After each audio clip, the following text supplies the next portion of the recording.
I'm going to trace the pattern that I want to embroider onto the dissolvable fabric. So I just need to cut a piece of fabric that's large enough for the pattern and that's also going to fit within my hoop. So I'm just going to check. So this is the first piece I'm going to do, and that piece of fabric is just going to fit in the hoop. So I'm just going to trace my pattern onto there, and depending where you want to position the pattern, you might want to do a guideline. So in my example, my pattern is embroidered out of the hem, so I want this line at the bottom to be a straight line that's going to match up with the top of my hem.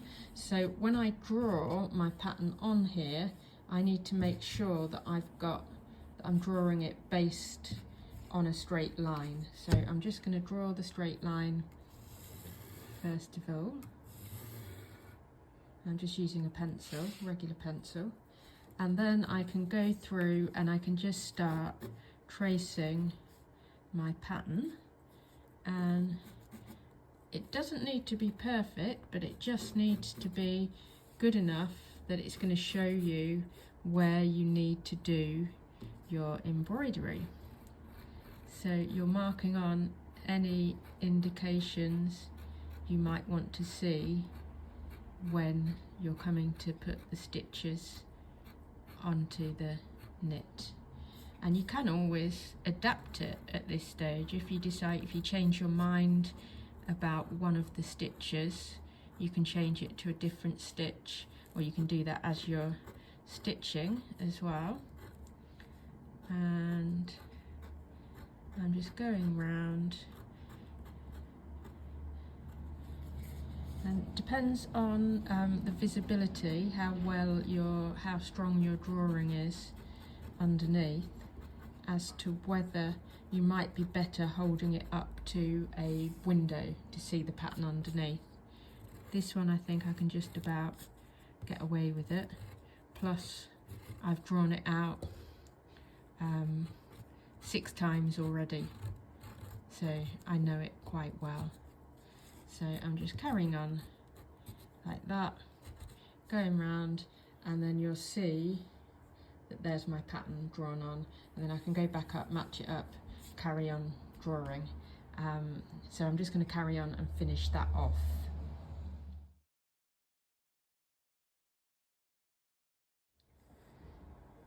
So now I've got my pattern all drawn out, you can see it's there. I'm going to fix it to my garment and put the hoop onto it. So here's my piece, and if you remember, I want the pattern to grow out from the hem. So this piece has been washed and blocked and is finished, and it's nice and fluffy and lovely. And so I want to line that line up there with the top of the hem. On my actual pieces, I needed to position it around pockets and stuff as well, so it needs moving either way. Your pocket bag might need moving out from behind it, all sorts of things, but you're just getting this into the right position. Now I'm going to put some pins in to hold it into place, and then I'm trying to smooth that out. My fabric has obviously got a few creases in it. There we go. And put another one there. These pins can come out once the hoop's in position, but it's just to get that, to help it get that in the correct place. So then I need to find my hoop. So now I'm going to take my hoop and position that, and I'm going to take the inner bit underneath, and you're just trying to make sure that all of the bit that needs to be stitched is within the hoop. Now in this example, some of the stitches go out past the hoop's going to sit there, some of them are going to extend past it, so I would end up having to do this in 2 sections. I would move this bit over first of all, stitch all of that, and then move this bit in and stitch the next bit, which is what I had to do when I was doing the double width of it there. I had to do that anyway. So this time I'm going to, just because it's my example to you, I'm just going to put it in the centre, and I won't be stitching all of it anyway. So now I can push that over the top. You want that fairly tight, and your screw here will help you. You need to get it tight enough that it's going to go on, so I need to loosen that a little bit, and then I can try and tighten it up. There you go. Okay, and then I can always try, now I've got that in, the pins can go, they were only just holding it in position. Just checking there, my line is still at the top of my hem. I can just double check, I put a pin through there and check on the reverse that it's coming through on the top. That's okay. So all of those pins can come out. That's nice and tight. Hopefully you can see. I could tighten that a bit further and just try and tighten it. But obviously you don't want to stretch or distort your knitting underneath, but I think that's pretty okay. There we go, that's quite nice and tight. So that's all in. Now I'm ready to start doing my embroidery. Just going to show you the stitches that I used in my pattern, and there are 4 main stitches I think that I used in this. So I used satin stitch to fill in any blocks of colour, any areas, quite often the centre of a flower, so all of these centres are done with satin stitch. That's the area where I used those. Then I used the split back stitch for all of the green stems. I used a combination on the edges of these flowers. I used a combination of lazy daisy at the end and then straight stitch for the edges. I mean, the straight stitch here isn't very different to satin stitch because they're very, very close together. In other areas, the straight stitch, like down here, is maybe a bit more spaced apart, so the petals look a bit more spaced apart. So these ones, I guess you could call them satin stitch as well, but it's just that my straight stitches are so close together.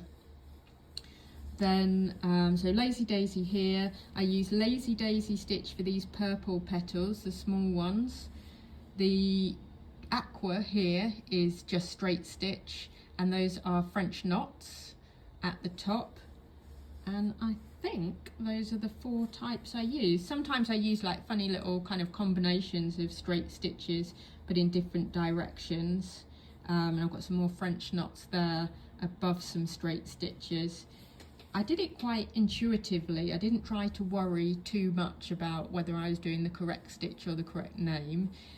Here I've got 2 long straight stitches going horizontally and then 2 going vertically above them to create a kind of almost like a hashtag, really.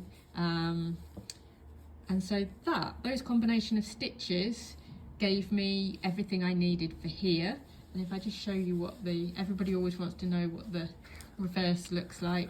So that's the reverse of it. Not 100% neat. There's places where I've cheated and I've carried my yarn up rather than finishing it in. But there's no really long ends there that are going to get snagged, and I'm more than happy with that. For me, for my own personal embroidery, I'm more than happy with how that came out.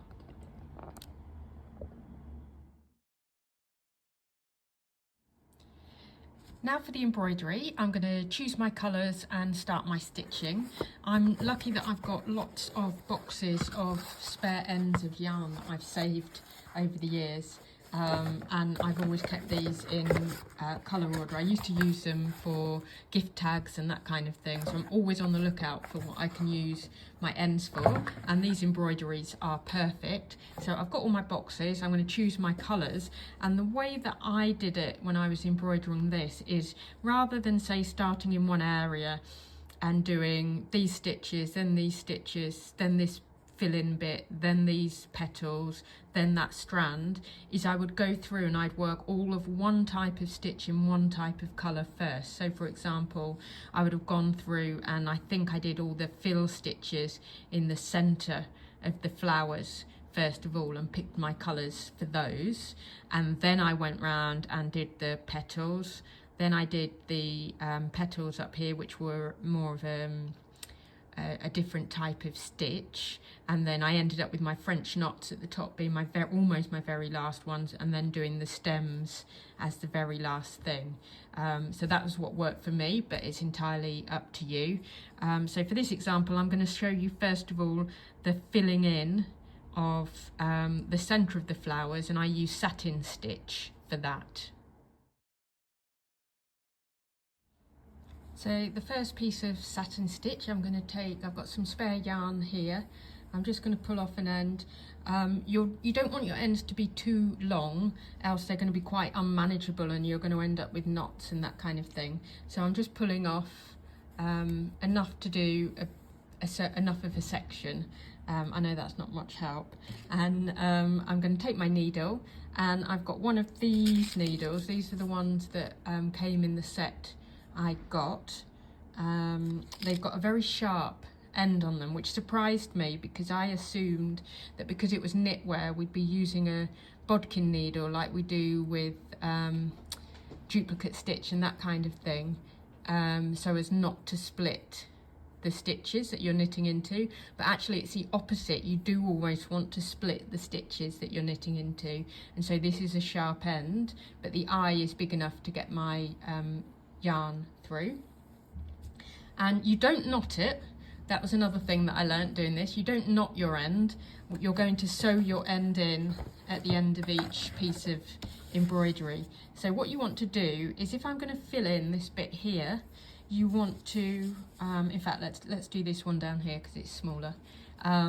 You want to come in somewhere near to where it's going to be, but not actually within it. So I'm going to come in over here, doesn't matter exactly where, and I'm going to come through and leave enough of an end there that I can, from there to the end, I can pull that through afterwards and sew it in. So I'm just going to leave that there, and I'm now going to come up at one end of my centre, flower centre, and I'm just coming through there, and I'm just working now within my what I've drawn on for the flower, for the centre of the flower, and I'm just trying to fill it all in. And if you can see, I'm going in the same direction every time. So if I'm coming up at the bottom here, I'm coming up there, and I'm going in at the top, and I'm repeating that the whole time so that my stitches are all going in the same direction. So what I'm not doing is coming up at the bottom, going in at the top, and then coming back up at the top. I'm going back to the bottom again and repeating. So carry on doing that, and I want to keep those stitches nice and close together. The yarn I'm using, the spare end of yarn, has already been, it's machine knitting yarn, so it's oiled yarn, but it's already been washed and soaked so that it's bloomed, which is helping to give me a good indication of how it's going to fill this shape at the end. So I'm going through, and I'm just filling in the whole of that shape. Getting a bit smaller towards this end,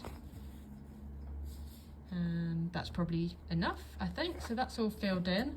So I'm just going to turn it over on the other side, and now you can see, because I was going in the same direction all the time, I've actually got all those stitches on the back as well, but I can use those now for finishing off my end. So I'm just going to go through a number of those, once, twice, 3 times, so I'm not actually going into my knitting. I can now snip that really nice and closely. And now to finish in that end that I first started with, I just pull that through and I've got enough to finish that in exactly the same manner. So I can just go through once, twice, and how you do this depends on how fussy you are about what the back of your embroidery looks like as well, how neat you want that to be. But I'm perfectly happy with that. So that's my first piece, and that's satin stitch. Now for the outside of this flower, I'm going to use straight stitch. So all of these, they're meant to represent petals obviously, but I've just drawn them in my type of drawing. I've drawn each of the flowers in a way to indicate the type of stitch that I want to use for it. So sorry, I'm just struggling to get my needle filled. There we go. Okay, so for this flower, I'm just going to have straight stitches to represent the petals. In other areas, so this flower here, I've got this bit of petal filled with satin stitch, and then these 3 at the end are a different type of stitch as well, and I've got seed stitches. I've got lots of different stitches going on, but I know that I want these ones to be straight stitches. So just as with any of the other stitches, I'm going in somewhere further away from the starting point and leaving enough of an end to finish. And then I'm just coming over here and I'm going in for one of the petals and back in. And it's very similar to satin stitch, but it's just you're not worried about the stitches being 100% next to each other because you're not filling an area, you're just kind of drawing lines with your yarn really. So sometimes with this I went a bit off-piste as well and decided that actually I might not want to put them exactly where my pencil mark was, and sometimes I moved them slightly, but on the whole I'm just going in, and again I'm doing my stitches all in the same direction, in,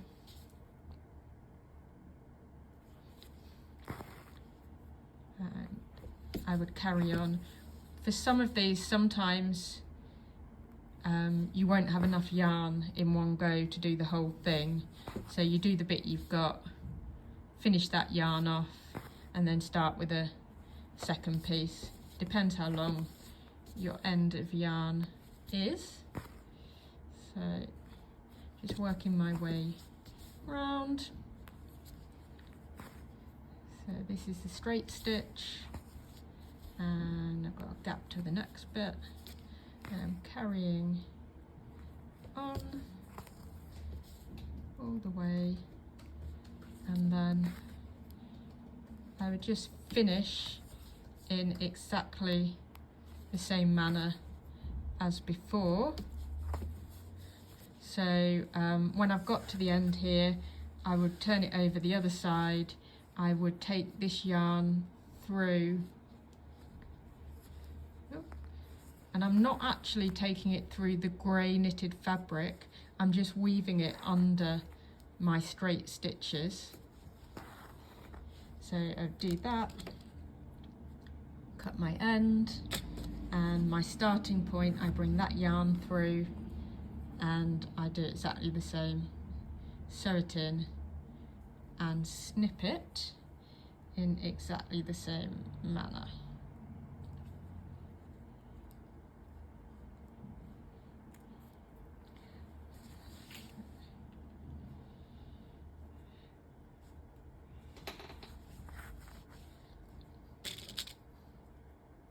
There we go.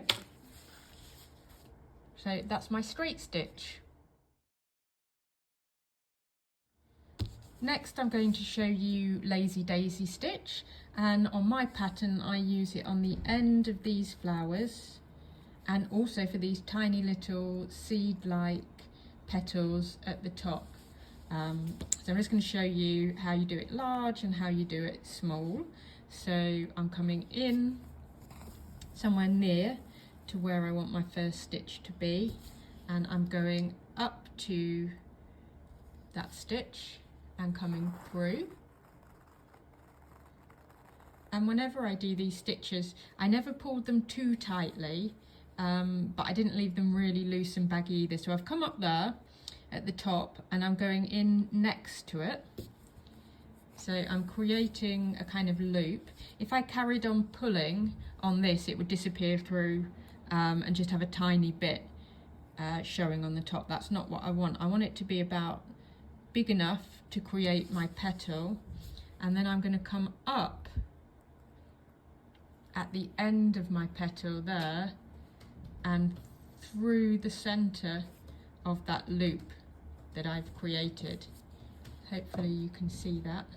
I'm coming up through there, and as I pull, that anchors that into position, and then what I need to do is go back on the outside of the loop and go back through. So that's one of them. So this one, because it's a larger one, has a bit of a gap in the middle. You could do it twice if you wanted to fill that in. You could go back in and do one in the center, but for this I'm just doing the one next door now. So I've come up and I'm going back in right almost next to it, maybe a millimetre or two away from it, pulling that loop until it's much smaller, and then I'm coming up. Let's see if you can see that. Coming up at the end, but I've got to make sure that my loop is outside of where my needle is coming up, and then as I pull that through, it closes up, and I'm going back in on the outside of that loop just to anchor it. So there, and then I've got a third one at this end. So in again at the top, begin to close my loop just enough, and then come up at the bottom, go through my loop and secure it with an anchor. Okay, so that's those three done, and you can hand manipulate those a bit to get them into exactly the position you want. I would then do the ones at the other edge, but I'm actually going to just go up here just to show you how it works when it's much smaller. So I'm just, this one, it's a little bit hard to tell because it's so closed in. So I'm going up there, in there, exactly the same, but the bottom of my petal is quite close. So now I've gone in there, pulled it up and anchored it, and so exactly the same as that, but obviously much smaller, so that it looks almost closed in. So if I do the one next to it,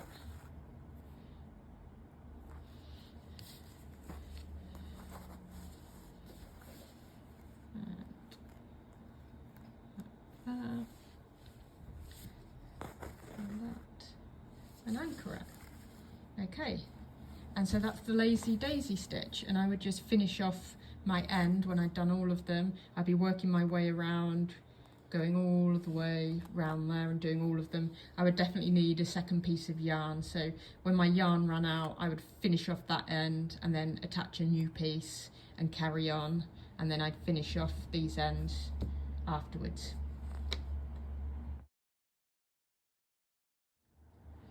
Now I'm going to show you a split stitch.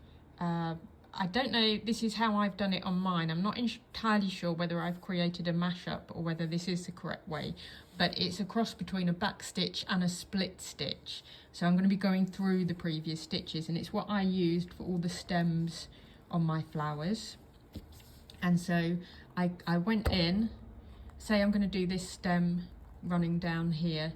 I'm going to come in somewhere close to it, and I'm going to do, it's a running stitch, but you're splitting the previous stitch each time. So if I want the first stitch to be here, because I'm doing a back stitch, I come in at the end of the stitch, so that's there,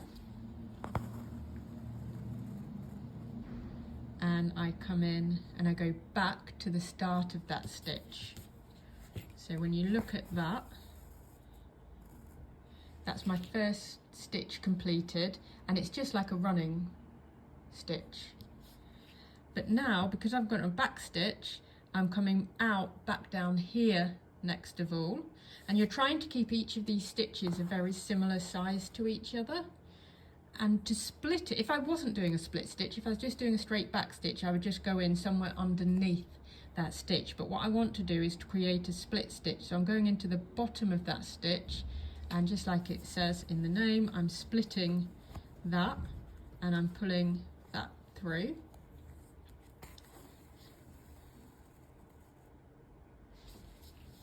And then I'm carrying on like that. So I come up down here for my back stitch, and I go back up to split the stitch there, just being careful not to catch my ends in the back as I do it.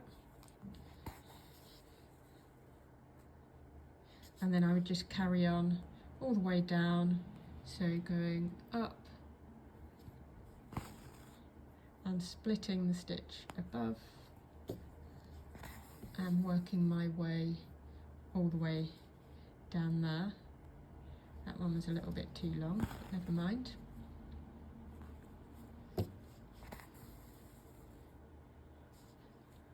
And that's my split back stitch, which I used for the stems.